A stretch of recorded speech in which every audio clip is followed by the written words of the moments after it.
পরম করুণাময় আমাদের সবার জন্য কল্যাণকর সকল প্রার্থনা কবুল করুন। আমিন।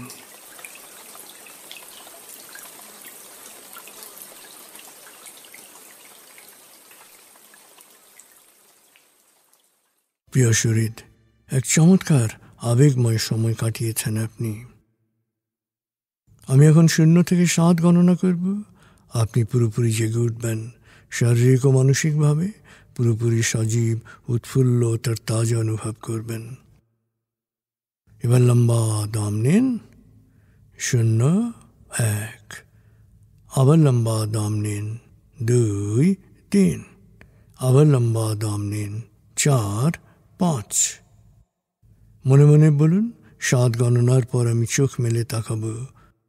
আমি পুরোপুরি জেগে উঠব, শারীরিক ও মানসিকভাবে পুরোপুরি সজীব, উৎফুল্ল, তার তাজা অনুভব করব। লম্বা দম নিন। 6, 7। চোখ মেলুন। আস্তে আস্তে মাথা ও ঘাড় নাড়ুন। পা টান টান করুন। হাত নাড়ুন। জোরে বলুন, বেশ ভালো লাগছে, বেশ বেশ ভালো লাগছে।